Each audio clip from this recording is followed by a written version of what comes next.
السلام علیکم ورحمۃ اللہ وبرکاتہ۔ دوستو، آج میں آپ کو دو بکروں کی کہانی بتاؤں گی، جن میں سے ایک کا نام تھا بادشاہ اور دوسرے کا نام تھا بادل۔ چلیے شروع کرتے ہیں۔ اسلام پور نام کا ایک گاؤں تھا، جہاں عبداللہ کا ایک چھوٹا سا پریوار رہتا تھا، جس میں عبداللہ، ان کی بیگم سکینہ اور ان کے دو بچے رہتے تھے۔ بیٹے کا نام راحل تھا اور بیٹی کا نام ریشمہ تھا۔ عبداللہ ایک کسان تھا۔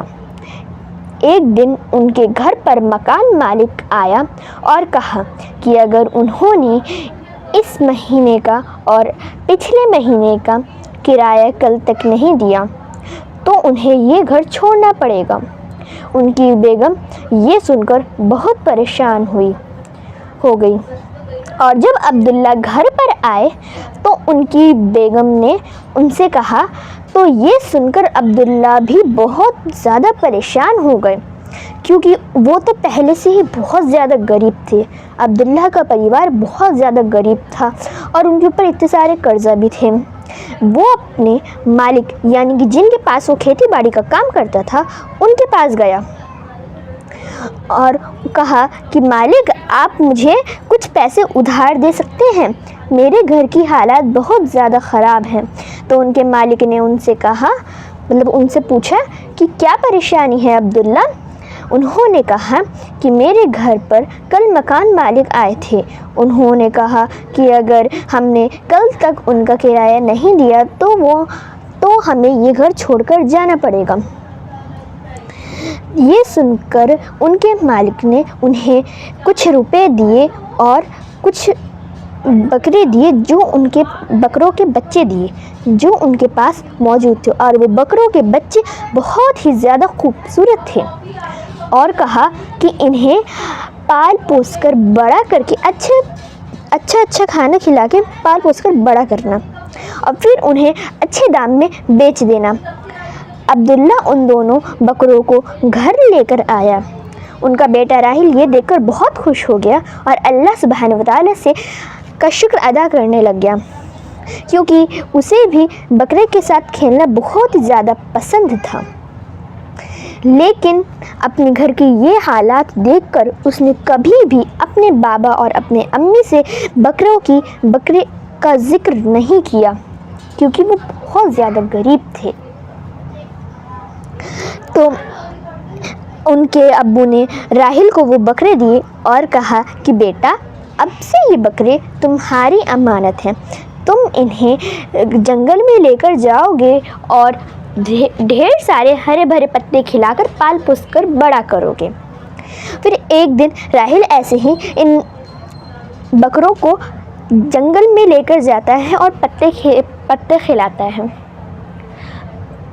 اور پھر راحل ایک دن اپنے ابو سے کہتا ہے کہ ابو، میں ان کا نام بادل اور بادشاہ رکھوں گا۔ تو ان کے ابو نے کہا، بیٹا، یہ آپ کی امانت ہے، آپ چاہے ان کا نام کچھ بھی رکھ سکتے ہیں، یہ آپ ہی کی تو امانت ہے۔ تو اس دن سے ان دونوں بکروں کا نام بادشاہ اور بادل پڑ گیا۔ بادل اور بادشاہ کو ایک دن راحل اور بادل اور بادشاہ کو جنگل میں لے کر گیا پتے کھلانے کے لیے۔ اب بادل اور بادشاہ بڑے ہو گئے تھے۔ ایک دن جب راحل ان دونوں کو پھر سے جنگل میں لے کر جا رہا تھا پتے کھلانے کے لیے، تب اس کی امی جان نے انہیں منع کیا کہ بیٹا، وہاں جا تو رہے ہو پتے کھلانے کے لیے، لیکن وہاں پہ ایک بغل میں پل بھی تھا جو دوسرے جنگل پہ جاتا تھا، اور دوسرے جنگل کے پاس کافی سارے پھل تھے، کافی سارے بڑے بڑے آم کے، سیب کے بڑے بڑے پیڑ لگے ہوئے تھے پھلوں کے۔ تو پھر جب وہ گیا، پھر راحل جب ان بکروں کو پتے کھلانے کے لیے جنگل میں لے کر گیا، تب اسے بھی بہت زیادہ بھوک لگنے لگی۔ تو اس نے سوچا کیوں نہ اس پل کو پار کر کے اس دوسرے والے جنگل میں جایا جائے جہاں پہ اچھے اچھے پھلوں کے پیڑ لگے ہوئے ہیں۔ راحل بادل کے اوپر بیٹھ گیا اور پل کے اوپر چلنے لگا۔ وہ پل کافی زیادہ پرانا ہو چکا تھا اور ٹوٹ رہا تھا۔ تو جب راحل اس کے اوپر چڑھا تو وہ پل آواز کرنے لگ گیا اور ٹوٹ گیا۔ تو بادل پل سے نیچے گر گیا اور ندی کے بہاؤ میں بہنے لگا۔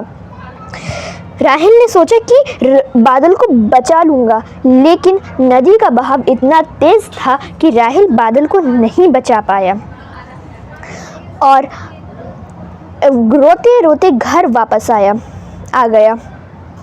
اس کی امی نے پوچھا کہ بادل کہاں ہے؟ تو راحیل نے کہا کہ بادل ندی میں بہہ گیا ہے۔ پھر تھوڑی دیر بعد بادل بھاگ کر راحیل کے گھر کی طرف آیا اور یہ دیکھ کر راحیل، بادشاہ اور اس کی امی بہت ہی زیادہ خوش ہوئے اور بادل سے گلے لگ کر رونے لگ گئے۔ اور اب بادل اور بادشاہ بڑے ہو چکے تھے اور بقرہ عید بھی آنے والی تھی تو عبداللہ نے دونوں بکروں میں سے کسی ایک بکرے کو بیچنے کا فیصلہ کیا۔ عبداللہ ان دونوں بکروں کو بیچنے کے لیے لے گیا، تبھی ایک آدمی سامنے سے آیا اور اس نے کہا کہ مجھے اس میں سے ایک بکرا دے دو۔ تو عبداللہ نے انہیں بادشاہ دے دیا، لیکن بادشاہ ان کے پاس گیا نہیں اور عبداللہ سے ہی گلے لگ کر بہت زیادہ رونے لگ گیا۔ تو یہ دیکھ کر اس آدمی نے پوچھا کہ کیا بات ہے بھائی؟ تو وہ کہنے لگا کہ میرے گھر کے حالات بہت زیادہ خراب ہیں، اس لیے میں اس کو بیچنے آیا ہوں۔